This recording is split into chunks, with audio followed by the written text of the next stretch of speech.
So I already started my second rewatch of One Day.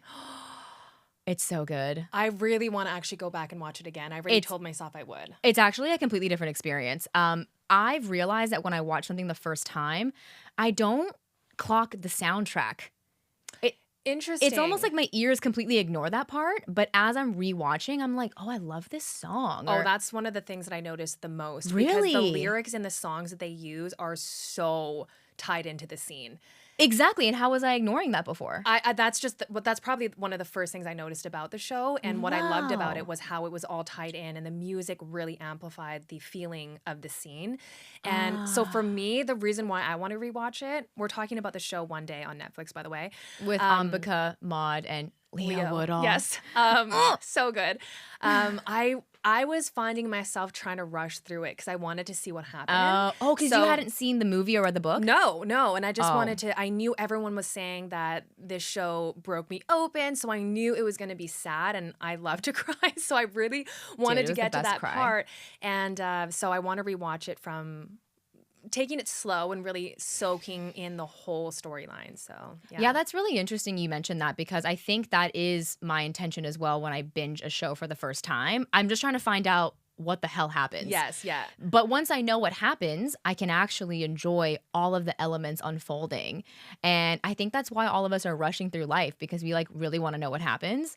But exactly. we get to enjoy it way more when we're paying attention to everything that's going on in each moment. And so, yeah, I was rewatching the first episode and I was like, oh, I didn't recognize like this music. And then also I was just able to pay way more close attention to all of their facial expressions. I mean, I paid attention to Leo's facial expressions the first pass, but his smoldering gaze the entire show had me in a chokehold. I love her facial expressions. I know, because they're quirky, always confused. Yeah, confused, kind of like judgy, but also there was so much being said in her eyes, and that's probably one of the things that I noticed the most. But such a good show, and I will have to go back. I was trying to take a little bit of space. I know, because it freaking rips your heart open, man. It throws it on the ground and just like steps on it. It really does. I know. So we won't give any more spoilers or anything. Yeah. But if you have watched it, feel free to DM either one of us and we can talk, because it's so good. It's so good. One of my past clients actually has been obsessively posting about it on her stories. She's like thinking about Dexy and Emma, and I'm like, girl, same. Like it's all on my like FYP and like. Oh, that's so funny. Yeah, the For You like searchable page. It's just like random memes of them, videos of them in interviews.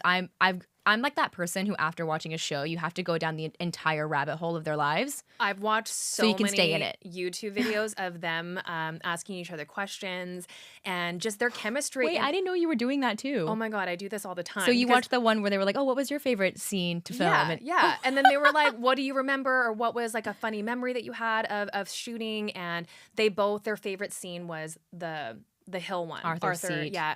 They both said that. And then they're just their chemistry is so palpable, because even in the interviews, they asked them about the chemistry and they're like, no him. And it was just so Dex and Emma. Like even in the interviews, it feels like them, because she was kind of razzing him a bit. And just so sweet. So effing sweet. Yeah, so I'm really enjoying my second pass, and just realizing that when I give things time and when I'm not rushing, I actually take in so much more. Like even think about a drive to your house or a location you go to often. The difference between rushing towards that location and like looking out the window. Do you remember when we were in Palm Springs and we looked out the window on the highway? Because we weren't in a rush to get anywhere. We were just driving. Together, yeah. And oh my God, it was like blue and purple on one side. Then we were just amazed. And I just feel like if I was rushing to get off that exit, I would have missed all that. Well, that's the whole thing. When we're not in a rush, there's actually so much more to enjoy. Mm-hmm. And that was very indicative in that show. And I thought that to myself too, like, oh, this is life. This is me trying to rush through life. And in life, there is no replay. No replay. I mean, you can, I guess, energetically in your mind, but we get to do this for the first time now in this moment. And this actually goes off of our one of our more recent episodes where we talked about enjoying the process and not having this sense of urgency. So I feel like even in our life collectively together, you and I, we really have been slowing down to enjoy the Everything. scenic route. The scenic route. That's actually very true. I feel like 2024 for me has been scenic route energy. Same. I Like, agree. I'm not racing up to the top. I'm like picking up leaves on the way. I'm taking little pictures. You're Like, smelling the trees. I'm smelling the trees. I'm just like, I'm looking at the cherry blossoms. Oh my gosh, they're so pretty Oh, right now. I they're know. so pretty right now. They're a little bit early this year, a little bit They premature. are. I Yeah. know, but I'm enjoying that. Same. And that's so funny. I didn't realize we were going to actually weave one day into some spiritual teachings there, but that's what we did. So, yeah, I've been really just allowing myself to enjoy everything without trying to get to the end. Yeah. Like, there is no end. Yeah. Ugh. It's just Anyways. this moment. But actually, the show actually ties very well into our topic for today. It really does, doesn't it? Which is all about making choices and making decisions. And you can see in that show how much they're both battling this internal war of should we Yeah. be together? Should I say something? Should I be honest about this? So it's actually a great segue. That's actually true. Yeah, we've been getting a lot of questions from either listeners or clients that basically centers around how do I know if I'm making the right decision?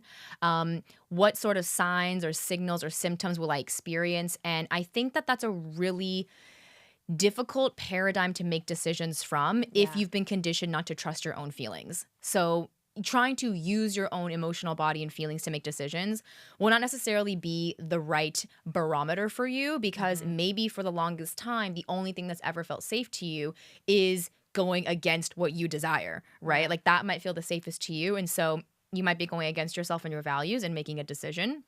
But something that Gina and I realized through many difficult conversations with making some decisions that we've had to go through together, I think the most difficult conversation when it came to making a decision for you began in 2020, 2019. I think it actually started before you and I Even met, before that, but right. it was the most concentrated in that time because it felt time sensitive. Yes. Yes. So Gina had the time sensitive decision to make about having a second child. Yes. And so if you've ever been in that situation, or maybe you're wondering to have a child at all, it doesn't really matter. I've talked to people about the third child. It's like, it never ends, right? never it's like, ends. do I have the first one, the second one, the third one? But all in all, what this led us to realize is how will one know that they're making the decision that's right for them? And what I actually mirror back to Gina across many different conversations that spanned probably 3 years. Yeah. Like it was an on and off conversation for 3 years.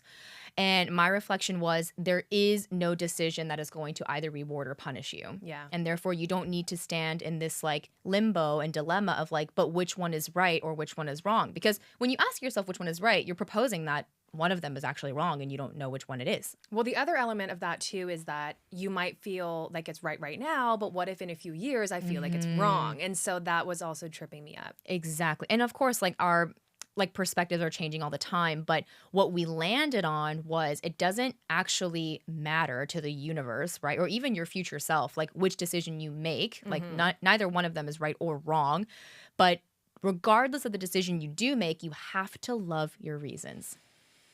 I wrote that down so many times. You were after like, told me. yes, I'm yes, like, I'm love writing my those reasons. down. What Yeah. are my reasons? Yes. Now, this led us into the next section of like realizing what our reasons were are how many reasons are actually conditioned responses Yeah. that you've been taught to think for yourself, and how many are actually ones that are coming from your true self. Yeah. Like And if you didn't have to worry about the judgment of the decision that you're making. well, that's what it really is. I think when people are asking, how do I make the right decision? Most of the time, what we're actually asking is, how do I make a decision that everybody around me will also agree with, that I agree with too? Yes. Yes. Or how do I make a decision that will cause me the least amount of pain? Yes. And that's actually not the best way to make a decision either, because maybe your reason is, who knows, to leave a relationship because you want to explore XYZ and you can't do that in the partnership. I don't know. But that's still going to be a very painful decision, yeah. right? But if you're trying to avoid pain, right, then you may not ever get to reach that fullest embodiment and expression of yourself, and then you stay. Yeah, that's actually such a good point, because sometimes the right decision doesn't actually feel good. It can actually feel fucking terrible. Terrible. Terrible. Actually, we can talk about some of the decisions that we've had to make based on the reasons that we love that actually felt really bad at first. I mean, we both left behind really successful, lucrative careers Yeah. in real estate. Yeah. And although I don't really talk that much about having left, it was painful. It was Yeah. really painful Yeah. because I put so much of my self-worth and security into that at one point. And so to make the decision to no longer do a job just for money, because Yeah. frankly, that's why I did it. Yeah. I mean, I made a lot of great relationships, but I was in it for money. To make the decision that I wanted my life to be more than about working for money. I wanted my job or my work in the world to have a mission and purpose tied to it. And so I was willing to make this decision that was actually painful and scary, a really big leap for me because I loved my reasons. But if I thought that I was supposed to feel really confident and like happy and excited and not anxious at all about making that decision, I would have never done it. Well, you would have made it mean that you shouldn't do that. Exactly. I would Yeah. have been like, "Oh, Yeah. I feel really anxious. I feel like I'm doing the wrong thing. I feel like I should stay." And then I would have just waffled and stayed for another, who knows, 5 years more. Yeah. People I mean, stay in those decisions for decades. I really don't think you would have stayed in it for that long. Yeah, that's true. I think you were always going to leave at some point. It just kind of happened a lot sooner than either of us really Right. realized. I think for me, that decision to leave the career was entangled with a lot of other people's lives. Yes. And I did have a team, and that was really hard because in that case of leaving one career for another, I actually didn't hate it. There was elements of my previous career that I really loved, especially working with my team. So it kind of felt like I was leaving a partner that I love for another partner that I love. And so it was hard to kind of choose sometimes which one do I love more? And it was Right. hard to measure that. But when I asked you, what is your highest excitement? Well, that was the biggest indicator. Yeah. I realized that the one career in real estate with my team was a high calling at one point. And at one point, it was my highest calling. But at this point in my life, it was no longer the highest calling and it wasn't my highest excitement. That made it very clear when you asked that question and posed that for me. And I just knew that sometimes there's so much power in knowing when a chapter's done.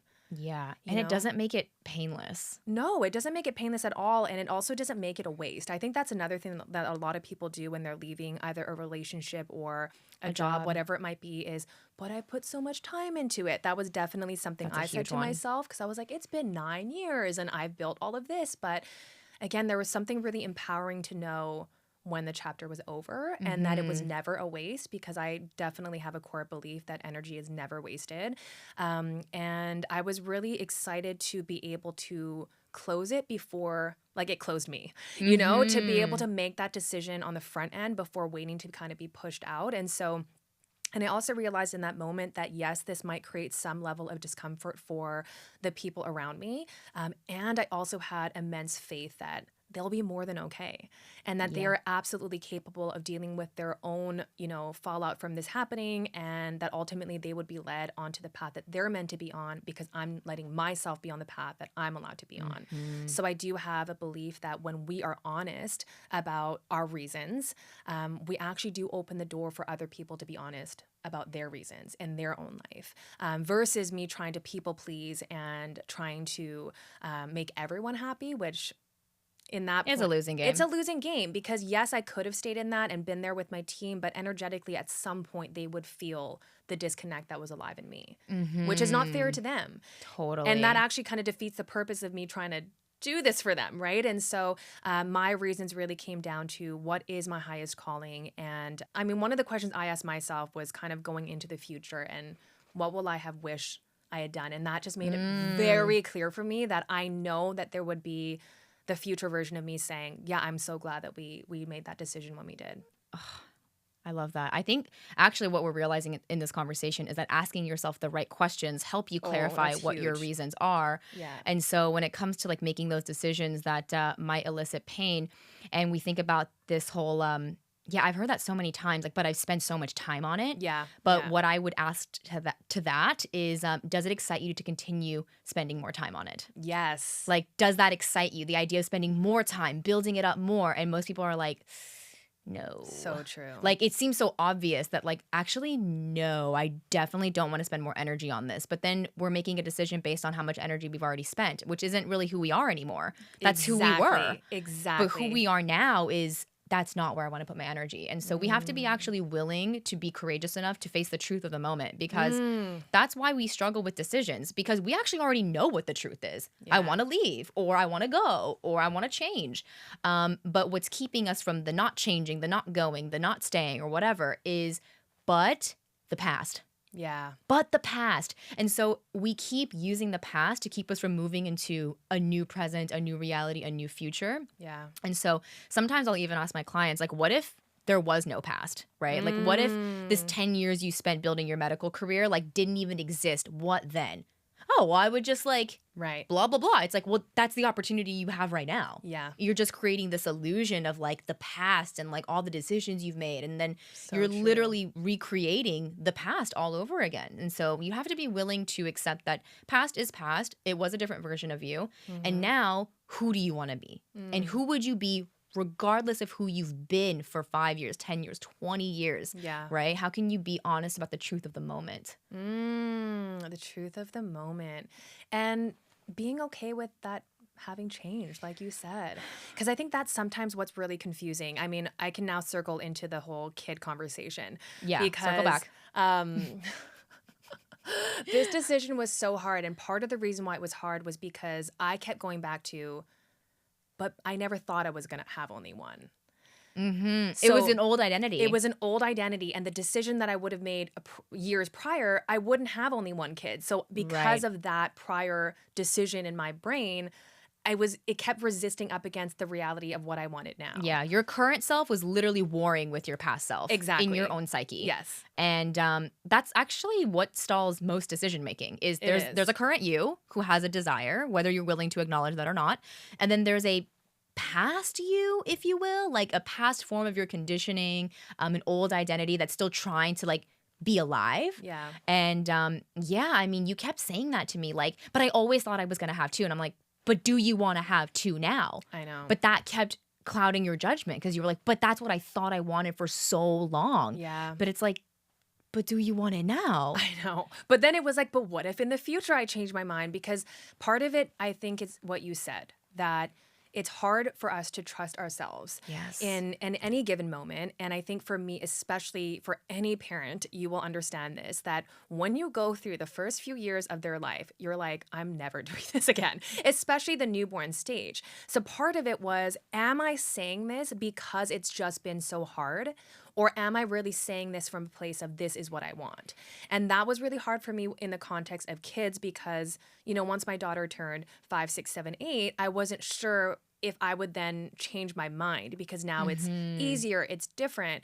And so ultimately what I realized was I couldn't make a decision from the place of how hard will it be, right? Mhm. That The was the wrong. avoidance of pain. Exactly, right? It was the wrong question to ask. I think it had to, you said it so beautifully earlier that making the right decision requires us to ask us the right questions. Yes. And sometimes you have to try multiple different angles because I think what it came down to for me personally, and this is a personal choice, Right. It's everybody, her reasons. my reasons, if you have multiple kids, those are your reasons. And I think I had to also be okay with that. Yeah. That you have different reasons. And other people are going to disagree. I had to be okay with other people not agreeing with my reasons, other people not understanding my reasons, other people being completely against my reasons. Because I you had are the to- one who has to live with your reasons. Exactly. No So one else lives with them. no one else really gets to have the power of making that decision or influence on my decision. It has to come from me. And ultimately, where I decided was, do I think I really have the capacity? Am I going to be the kind of person, the kind of mom, the kind of partner that I desire to be with multiple children? And for me, it became very clear from my own mental health, my own capacity, my husband's as well. He was a caretaker for his mom.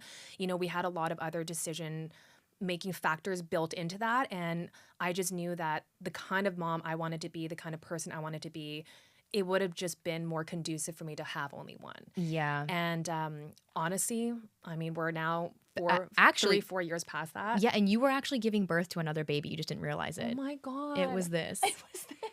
Yeah. And so this is actually That's crazy. so true. So remember those reasons that Gina just said about I couldn't be the kind of mom I wanted to be, the partner, the business owner. Those actually might be things that you feel like you can do through having multiple kids, right? True, That's not yes. exclusive to not having them. But what's interesting Yes. actually to reflect on is that we wouldn't be here right now if you actually No. had a second kid. And I don't think I would have been able to make the career switch. No. At least not right now. It would have just been a completely different set of decisions I'd be making right now. It would be like, do they Yes. go to daycare? Do they not? There would be all of these other things. And so for me, and that decision required me to be very quiet and to tune out a lot of other voices because Yes. where I tend to go when I'm trying to decide something is I outsource this to 50 million other people. You were like, what do you moms think that have 2 or 3 kids about me having only one? They were like, you have to have 2. You have to. And then you got some weird conditioning from your family that also told you that having one kid was really bad. Like, I mean, a lot of people say that. I had I've lot never of people. heard that. Okay, try to have Literally. one kid and you're going to have a lot of people come to you and say that. I had a woman flat out say to me, to my face, after hearing I had only one, she had 3 kids. She said, no offense, but I think that people who only have one kid are very selfish. I don't even understand how that makes sense. I don't understand how you say that to a virtual stranger. She was actually That another too. person in my industry that we were just at the same house to do a showing, and I was appalled. I was like, I did the clutching of pearls thing. Yeah. I was like, oh my, how dare you? And my response was, I actually think it's really selfish to have kids just for the sake of having kids. I feel like the Yes. most selfless thing you can do for you and your family is to make the right decision for you. So, Yeah. I respectfully disagree. But that was the thing. I had to get really comfortable with people making those comments, and I had to realize that that was influencing my decision. It was. And so at some point I think I even said to you, I'm going to stop talking about it and be with it. be with it. Yeah. And really be with myself. And I even had to have moments away from my husband, like not like I wasn't talking to him, but about this specific topic because he had pretty strong opinions about not having kids. So I wanted to make sure that it was coming It was your from own. me. And I think that's the biggest thing. If you're questioning, what should I do? What is the right decision? You have to really check in with yourself to see, am I listening to myself or am I tuned into the frequency of everyone around me, and is that getting distorted in my mind? And sometimes it's okay to quote unquote crowdsource a little bit, to get some feedback. But I think when you get too much feedback is when you'll be even more confused. So I had to really take the time to just untangle a lot of the different conditioning, a lot of people's opinions, because I was ultimately trying to avoid other people's judgment. Yes. And the discomfort of the judgment in this finalization of the decision I was making. And this goes for any decision I've made in my life. And so I was able to find the reasons that I loved once I actually tuned into what my reasons even were. So it did require me to sift through almost. It was almost like digging for dinosaur bones. I was like sifting through it all to really uncover is this mine? Is this mine? Is this theirs? And it took a long time. I think part of it is not rushing yourself to make a decision quickly. I mean, especially when it comes to having a child. So giving yourself enough space to consider and, like I said, sift through your own thoughts so that you can get clear on, is this mine? I feel like it's like a string I kept having to follow to see where the origin point was. And a lot of them were not mine. Yes. And I had to unapologetically let myself want what I wanted. And also, I remember throughout these 3 years of conversations, conscious ones, Yes. I also was able to reflect back to you that beyond it being a lot of conditioned beliefs that were driving your fear and resistance, it was a lot of scarcity too. A lot of parents actually have this second, third child because their child's growing up. And they're like, I'm losing my child. And they're like, and it's like this slipping away of I need to recreate that experience. And nothing wrong with that, right? Yeah. If you also feel like being a mom at the second, third, fourth, fifth, sixth, seventh, eighth time is going to make you the most loving possible version of yourself, right? Yeah. If that's your favorite embodiment, no harm there. But I remember telling you, your life is not something that actually improves and increases in more love with that decision. You have so much love. You have such a beautiful family. You have a growing business. There is not less love in this decision to not have another child. And that's actually something that you weren't aware of because you really felt like, but my heart will increase by 5 times. If I have another child, AKA I'm believing there's more love or belonging in that decision. And so it felt like you were almost siphoning yourself off from more love. I'm depriving us all. You're depriving everyone. Yes. Your child, your husband, Yeah. your parents who are going to be their grandparents. It's I'm depriving everyone of this more love. But what you realized was I can actually be the most fulfilled, loving version of myself with this decision. Therefore, I'm actually not decreasing the amount of love in my life. I'm actually enhancing it through this decision. And that could be either or depending on you as a person. 100%. Maybe through the second child, you are enhancing that. I or will not. also name that for a lot of parents, the reason why they want to have another is basically there's a belief that having another child will actually give more love to that child in the Yes. future, especially. Like, what if when we die, they're all alone? But once again, that assumes that the siblings will be close and that that would be a good supportive thing. I know a I lot of people that have siblings, and that's actually what makes the parent's death even more complicated. I That's mean, true. Yeah, it's making a lot of assumptions, a actually. lot of A lot of assumptions. parents make that assumption. Like, they're gonna be close and, like, have each other's backs. Like, that happens, yeah, but also, it kinda makes the second child, like, a utility to the I was first. just going to say that. I don't Yes. like that. Me too. I don't think that my parents, I mean, actually, my brother was an accident, so to speak, but they weren't like, "Let's have the second so that, like, Sam has a friend," So she and has it. Let's just make a playmate. yeah, make a playmate, Yeah. and I think that's a very strange, that's very strange criteria from which to make a lifelong decision. But it's one of the major ones Yeah. that people use, and I get why. And I mean, like I said, I've had a lot of people make comments to me, especially in those first few years, Mhm. very emphatically, giving your child the greatest Greatest gift, gift. and you're going to deprive her of that, and how, shame Dude, on that you. child is not deprived, let me just tell you. Like, she has an abundance of, like, friendships, like, cousin Too love, many, if too anything. many aunties, like, she's, like, the star child. Like, she Right. gets everything. I just I just have to say she's just completely not deprived. But, yeah, when it comes to making these decisions, you have to actually kind of consider what assumptions are you making that are Yeah. actually preventing you from making a decision, because if my decision is, let's just say in your case, to have a second child, but the assumptions that are underlying that are, but I am depriving my child if I don't. You need to challenge that. Like, is that Yes. true? And do you Yes. believe that? Who taught you that? Exactly. Because I actually have a really close best friend who's an only child, and like, he was thriving. Like, there was no sense, you can't actually miss a sibling. It's not an experience unless your sibling like passes, right? Which is tragic, but it's not an experience you can miss. Like, I don't miss having a cat because I've never had one, you know? Like, you know what I mean? And I don't even want one. But I think there are some only children that do wish, not that they miss, but they wish they had a sibling.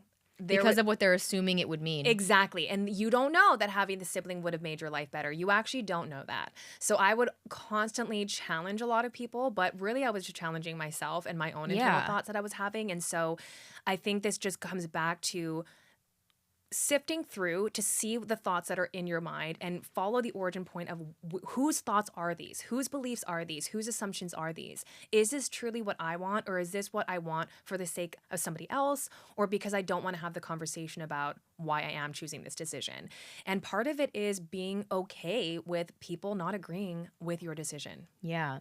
And you'll need to actually integrate the honest, true belief, which is that no decisions are wrong or right. Like, because Yes. if you actually think you're making the wrong one, have to find reasons to justify it, then anytime you confess your quote unquote decision, you're going to feel guilt. Yes. And if you try to avoid guilt, which is a painful emotion that most people don't want to feel, then you won't make that decision because you don't Exactly. want to feel guilty. Yeah. So, And you're actually living with the pain of regret after making a decision. It's kind of like oh, you also elongating. live with the pain of lying to yourself. Yeah. Yeah. Yeah, because imagine if you had made the decision from the old self. I mean, you would have found a way to make that work, if you will, right? Because you can't not. But you would have been lying to the current you, which just genuinely actually wasn't craving that anymore. And I'm going to be honest about the kid thing. Part of me didn't really have a specific reason. I just It didn't feel just like it felt was like you were, right. yeah, It just did not feel right. I think I was trying to intellectualize and find that really just concrete answer. yeah, Yeah, like this is the evidence that I have, and exhibit A. Like I wanted to have a whole right decision so that I could justify to other people, but part of it was just a knowing. yeah. And so some of it for me was being okay with trusting my own intuition and having other people not agree with that. I mean, I have family members that still are like, "Are you guys sure?" My daughter just is turning 9, and I'm like, "I'm sure." There's some people that would have children 10 years apart. I'm not going to do that. And that's just something that I know, and I don't need a reason for that. Mm-hmm. The reason can be enough that it just doesn't feel right for me. And so I Mm-hmm. think whatever decision that you're dealing with, a lot of times the most difficult ones do include other people or perceptions Yeah. of other people. So it really was for me getting comfortable with releasing some of that people pleasing tendency or justification that everybody else has to agree or see what I see. And I was okay with people not agreeing. And now when people come up to me about only child, or it's so funny because whenever my daughter starts a new year at school, they fill out like a get to know me sheet, right? So it's like, Mm-hmm. write down your name. How many siblings do you have? Like, how many brothers do you have? How many sisters do you have? How many cats do you have? How many dogs do you have? And she's just like, zero, Zero. zero, Zero. zero, zero. So every time she comes home with Oh this, my I'm like, God. that's a little sad.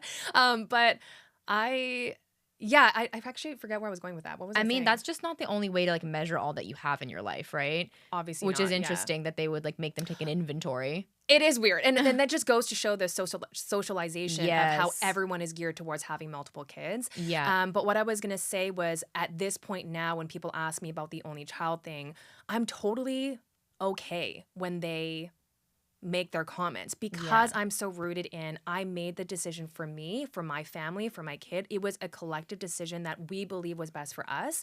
And I just don't need them to agree at all. Totally. I'm completely okay with them making those judgments. But in a previous version of me, it would have maybe inflicted some form of guilt or shame or over explaining. But yeah, you teaching me about the loving your reasons really did help. So Yeah, well, here's the thing thanks. too. If you don't own your knowing, Yeah. you will be completely rocked by other people's projections. Yeah. And that's kind of how you know you haven't owned your knowing or your truth yet. Because, like you said, once you were like, no, like this is right for me. Like, I know I don't need any further evidence or stories or narratives. Like, I know. Then when someone comes up to you and says, like, oh, just selfish of you, you're just like, that is such a projection. It's crazy. Like you can see Totally. that it really is just their beliefs. Like it Yeah. actually is so separate and completely has nothing to do with you. So true. It just can't. You just can't argue with your truth. Like, Mm. but if you don't have that knowing, then you're like waffling and like, I don't know, that really impacted me. So if you're still being really just confused by other people's projections, like you haven't yet sat with yourself long enough to know your truth. Yeah, you haven't rooted enough into that yet. Which is also okay. Remember, we just shared that Gina talked about this for 3 years. It was years, It was guys. years, Yeah. right? Because I mean, it is such a lifelong decision. For most other decisions, you don't actually have to stick with them for life. You can reverse them. You can Yeah. change them. Right, you could change your mind. This one is there's no refunds. I was actually really forgiving with you on this one because with most people, like when it comes to their decisions, I'm like, you can just reverse it later. Like yeah, just change. you can just change your mind. You can change your mind. Yeah. It's like job, change your mind. Marriage, change your mind. Kids, I was like, okay, we're gonna take some time with this one. Yeah. Because it's not a refundable option. It's a final sale. Final sale. Yeah, and that's also why like I for most of my life have been very I don't think I want to because of the like Yeah. finality of it. And it's interesting. I did receive a lot of conditioning, not necessarily from my parents, but just from society around like what it would mean to be a childless woman. I mean, they make it seem like literally like your existence is so just pales in comparison. Like like what is your life? Like no Right. kids? Like Right. what will you do? As if like there's really nothing to do besides child rearing. Like Right. oh my god, there's so many things, right? But Right. I have actually for most of my life felt very confident because I'm the only one that has to live with that. I'm like, you don't have to raise my kid. I do. Yeah. So I actually was not easily swayed by other people's opinions because people Yeah. told me a lot throughout my life. Like, that's going to change and you're going to regret it and blah, blah, blah. I'm also comfortable with it changing. That's the other thing, too. Yes, Like, I'm yeah. not super married to the idea yet. Like, I have time, but I'm just not allowing other people to influence that because they won't live with those decisions. I will. Yeah, you're actually pretty good about that. I think I'm Yeah. definitely more indecisive than you are. You're pretty It's the fear of projections for you, I think. definitely, and lack of trust in myself. I think you trust yourself in some ways more In than I some do. ways. It In some depends on yeah, the it thing. depends. Yeah, it depends on the thing. Yeah. Yeah, I actually, it's so funny. I used the cat analogy earlier because it's like, it's an experience I can't really miss because I don't want it. And that's kind of how I feel about children at this time. Yeah. Right? I'm like, I don't miss or regret that because I don't want that. Mhm. You know, like I can't miss like a flavor of ice cream that I don't want to eat. And that you It's like- haven't even had before. Yeah, but it's like someone else being like, but it's the best flavor ever. Right. It's like, to you. Like, right. right? And Yeah. so I feel like all decisions are actually of equal weight, right? We just impose a lot of restrictions and conditions onto them. So Yeah. I just use ice cream and like owning a cat as an example. And naturally we're socialized to make bigger, like to waffle more about children. But I think ultimately like we have a sense of what we actually are leaning towards, but we we don't allow ourselves to admit that because of what we make it mean. Yeah, that actually brings me to think about other types of relationships. Sometimes one of the hardest decisions is to know when to maybe end something. Oh, yeah. I actually have a client right now that's dealing with that with kind of like a business partner um, slash person that they were working together with and they were Mm-hmm. friends with, but they were kind of noticing some patterns and wanting to kind of cut this off. But then there's also all this guilt. And it's so crazy because, like you said, in this situation, and even in my own situation of certain friendships I have had to cut off, I knew. Oh, yeah. Oh, my God. Gina actually ended a friendship in 2022 Yeah. that you were friends with much longer before me. And I knew from the day I became friends with you that it was a pretty toxic friendship. Like, Yeah. I don't Yeah. want to get into too many details, but just the amount of obligations you had to keep this person happy. I mean, clearly they had never done any thought work or taken responsibility for their emotions, but just the amount of like, I felt like almost caretaking that you did. Yeah. It was weighing you down a lot. But of course, I'm not in that relationship, so I don't get to say and make the decision because again, I'm not impacted by it. You Yeah. are. Yeah. But what you realized after, I guess that was 3 to 4 years since I was friends with you, you ended up coming with some really good reasons for ending that, and it was not a painless decision. No. It was easy to know what I wanted to do, Mm-hmm. but it was hard to carry it out. Yeah. It was a very clear it's time. Yeah. And also be okay with people trying to rush you through it because honestly there were a lot of people in my life that were like, why are you still friends with this person? You should just, Mm-hmm. and even that I didn't let affect me or rush me into thinking, oh, I should just cut this off. I wanted to take my time. And in the moment I remember saying that right now it's not to the point where I'm ready to say goodbye. Like Right. I'm okay with this right now. I feel like I can manage until I couldn't. And Mm-hmm. it goes back to actually something that Xavier said in one of our previous episodes, Xavier Dagba, that he said that sometimes we have to be okay with being the villain in someone's story. Yeah.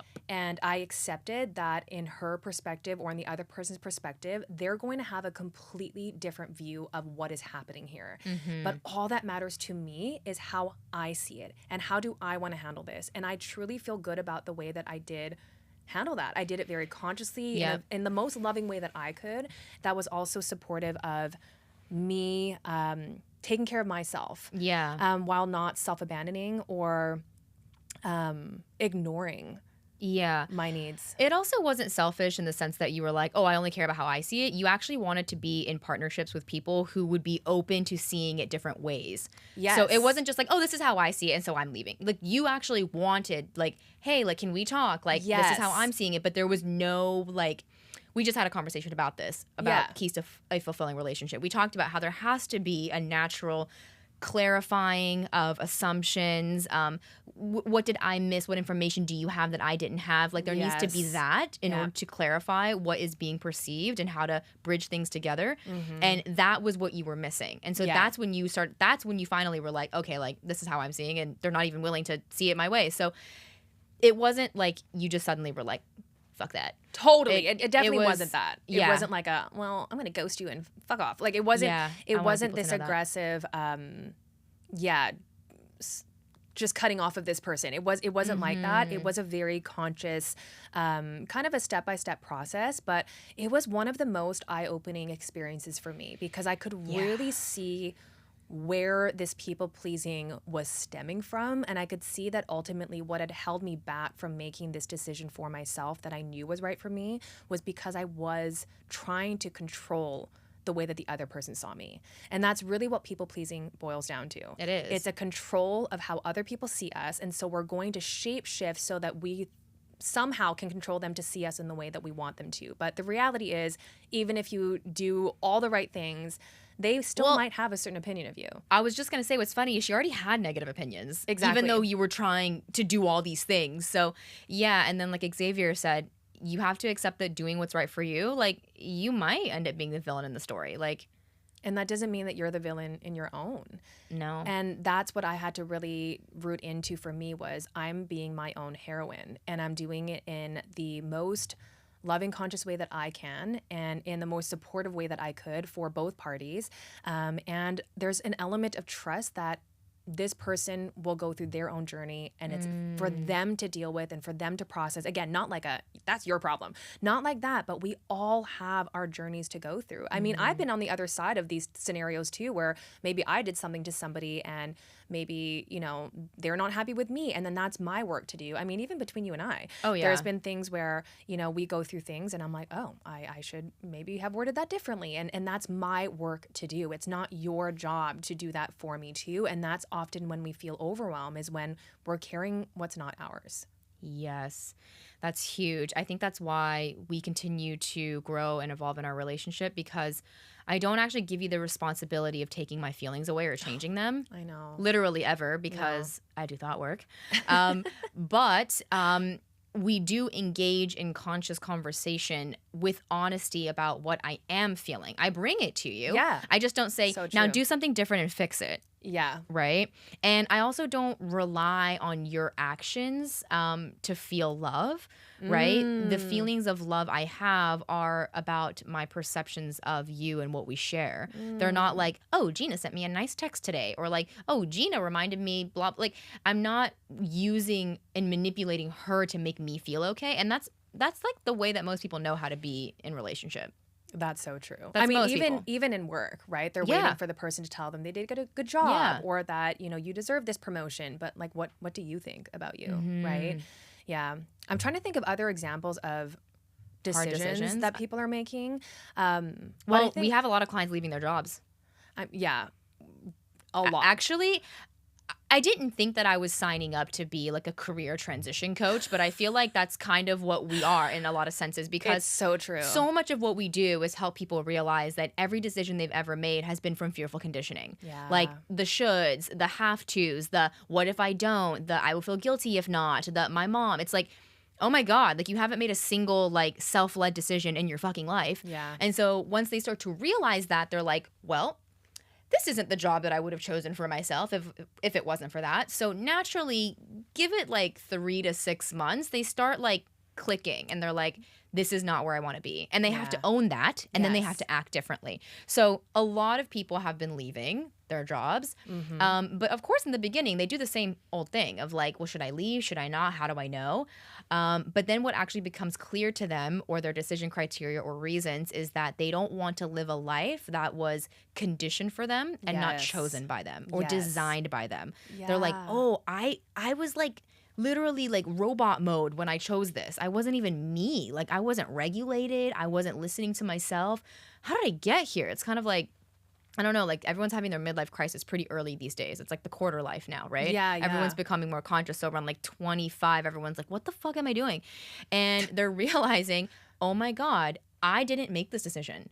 My mom did. My peers did. Society did for me. And so what people realize is not that it's the right decision to leave or the right decision to stay. It's more like, what's more important to me now? Living in Yeah. alignment with who I am, or continuing down this path now that I've become aware that I was conditioned to choose it. That's more painful for people, I find, in the end, which is why they end up transitioning. Yeah, that's so true. Yeah, it's so funny because you're right. I didn't know that this is the direction I was going to go into either, but it is helping people just through transitions. Whether it be a job or relationship or anything, and it's really just helping them to realize this isn't what I want. And it's really helping them to unpack. Which is stressful for them. It's very stressful because I think it's confusing because you thought you wanted it at one point, and that Yes. can be really confusing. Well, it's the same thing with your old self being like, but I wanted 2 kids. It's like, Exactly. yeah, the old self did. And it's okay that you had a different decision before. And it's also okay for you to have a different decision later. And I think, again, we're really leaving the paradigm of right or wrong, and instead of what feels like me. Yeah. What do I desire? And following the breadcrumbs, I think so many people also put so much emphasis on making this decision where I'm like, do you even have to make that decision right now? Could you maybe make micro choices that maybe just you get to try it out? Yes. Maybe you can just dabble in it. There's people that I've talked to that have started thinking about doing a podcast, and they're like, should I not? I said, why don't you just start recording something on your phone and just actually embody trying that? Yeah. You don't have to decide, I'm going to hire 10 people for this team. You can just start recording and trying. And that's, I Totally. mean, kind of what we did. That is what we did. We were just like, bought a let's mic. just get we actually were on Amazon and we are like, let's get a mic. We are like, let's not get the worst one. Let's get the second to worst one. Yeah. Like we don't I want to think get it was the like cheapest. $50 or something. It was 50 bucks. They were kind of cute. Like They were had very they had cute. the lights, but look at our setup now, right? Like this is we've really spiraled higher.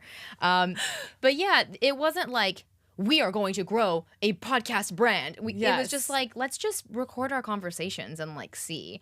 And that's the thing. It kind of loops back to what we said at the beginning. It's like, why are we trying to go through everything so fast? Yeah. Like, yeah. enjoy this playful process. And that's something I actually really relish and appreciate is that when I look back on our journey, like those like first couple months are so sweet and just like I can't imagine how much worse it would have felt to be like, okay, Gina, we're gonna record like 5 episodes a month and we're gonna like actually publish them now. I'd be like, whoa, you'd be like, whoa, I just want to like have fun. I mean, I honestly don't even think I would have done it because Yeah. part of what made it. I like tricked Gina to like I made it like really low pressure. I'm like, it's super chill. Like we're just gonna like record. Maybe we won't even post it. I don't know. Like let's just like I like literally was like, come on.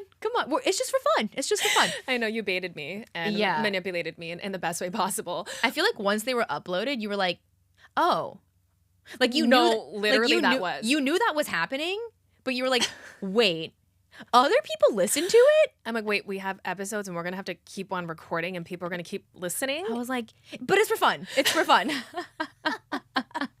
Which it is. It's for fun and it's also in alignment with our mission. Yeah. But we've just been allowing ourselves to follow the breadcrumbs. And I mean, I guess at some point it ended up becoming a decision. And we have reasons that we love around it, which are Yeah. that we get to obviously continue to nurture and cultivate our friendship.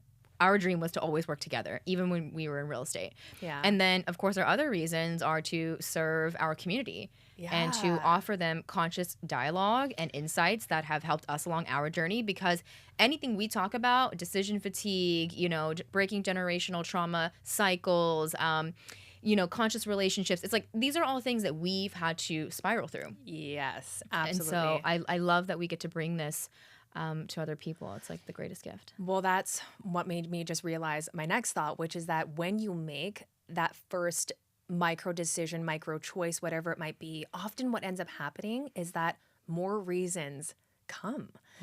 So when it came to the podcast, the first reason was let's just try because we would love to be able to have these conversations in the future. I was thinking about my daughter and how cool it would be for her to listen to our Totally. conversations. And, Totally. then the reason was I just want to maybe help 1 or 2, 3 other people.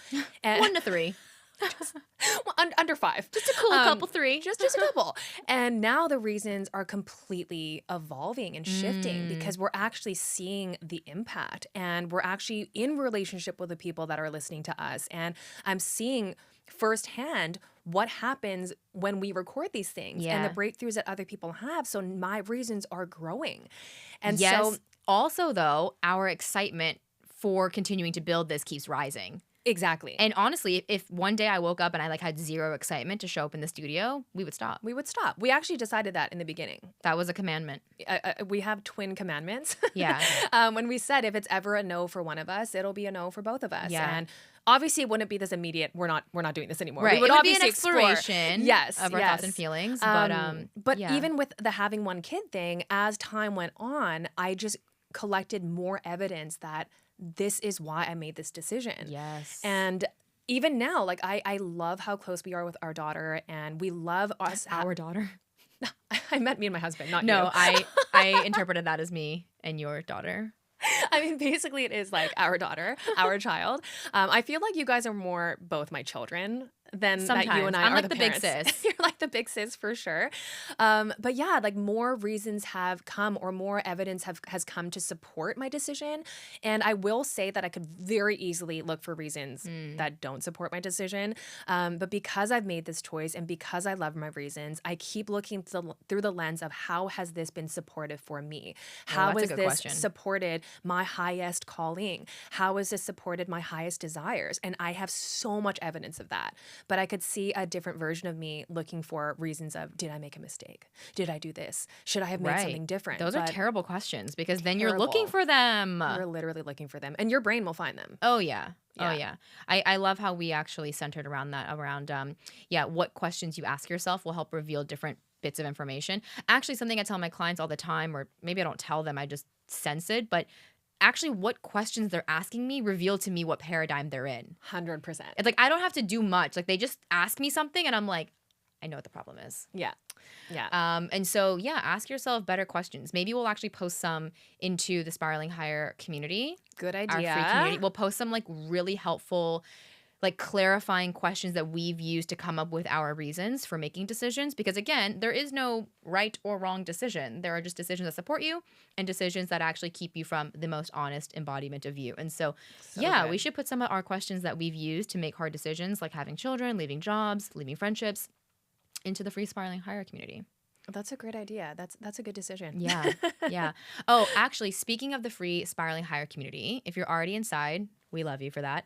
If you're not inside, please join because it's absolutely free and we host free calls for our community the last Sunday of every month, but we are going to actually post in there basically a Q&A question box.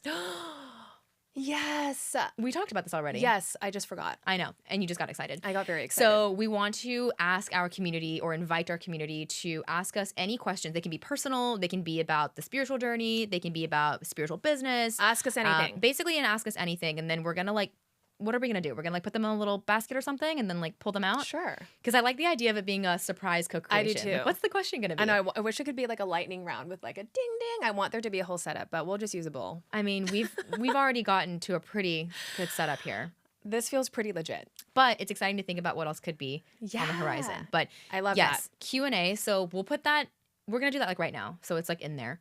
And then I think I would love to record, next episode. It'll be like a little lightning round of Q&A. We want to do these bonus eps where we can have a little bit of fun. Not that this is not fun, but sometimes the topics we talk about can be a little heavier, or heady, a little serious maybe, and we want to infuse some more playfulness because I think that's the thing that we love the most about the community calls is that we're so ourselves, and we get to just joke around and we're getting to know the people that come often to the calls and getting to know their personalities. And I think that's why it gets to be so much more fun because they get to interact with us. And so we want to be able to bring that to the podcast through these types of episodes where you get to see the full scope of Sam and Gina, aka Samina. We actually just mostly laugh all the time. But when we're on the pod, I mean, we do laugh here too, but like we have good points. We have to like, we're like, yes, that. And then we have to keep going back and forth. But actually, it's mostly just jokes between us. Constantly and laughing at each other. And I actually found this video of us when we were in Palm Springs. And so my husband loves rap. And I was showing Sam some, I have to show you the video because it's hysterical. I was showing Sam some of the songs that I used to listen to because I was like, I was into hip hop big time back then too. You were an early 2000s ABG. I really was.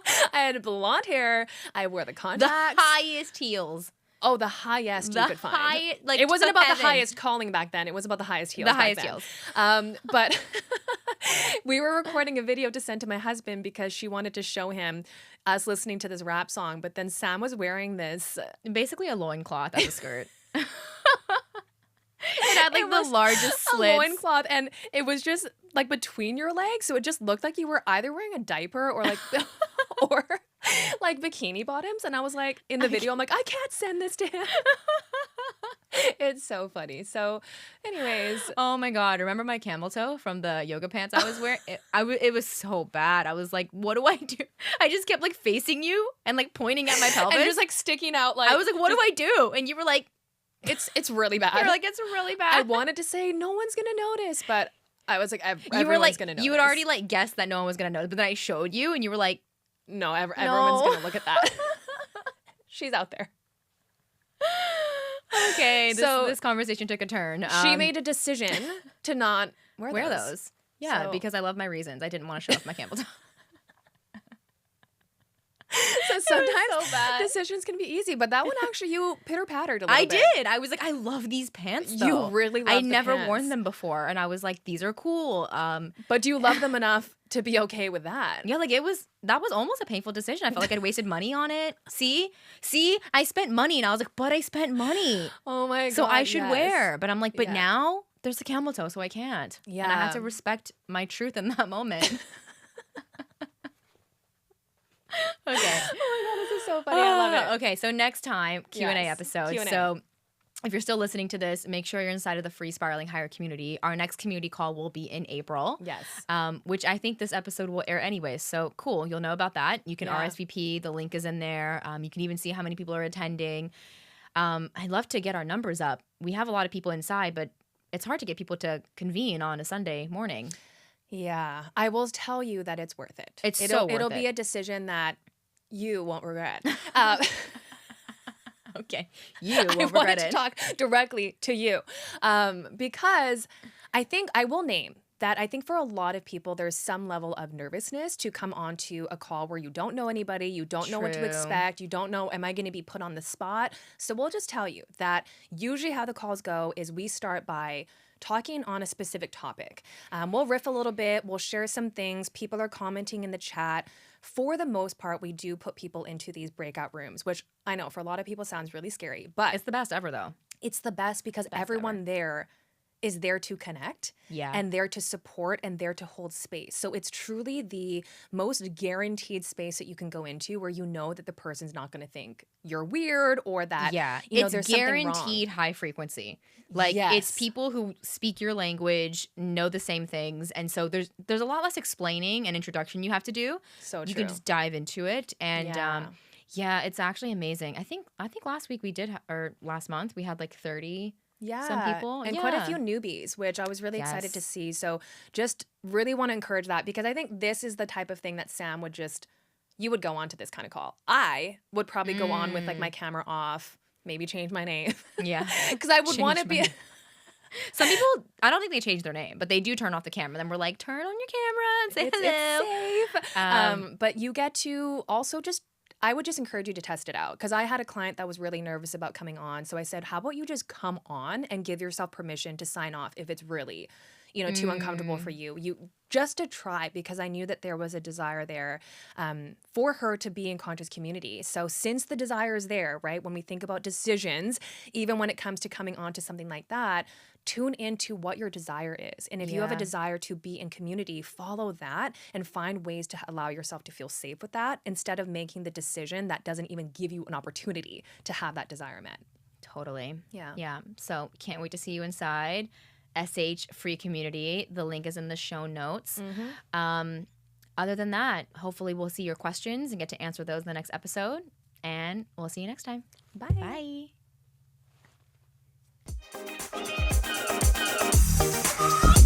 Thank you so much for listening to this honest conversation. We hope it brought you peace, clarity, and a little bit further along your spiritual journey. If you loved this episode, it would mean the world to us if you left us a 5-star rating and a review so we can bring you more conscious conversations, spiritual topics, and guests. And we lovingly invite you to join our free Spiraling Higher community by clicking the link in the show notes to continue this healing dialogue and share with us how this episode impacted you. Come on in, introduce yourself, and meet your conscious besties in a safe space for healing conversations between us and other like-minded people on their healing journey. Here's to Spiraling Higher.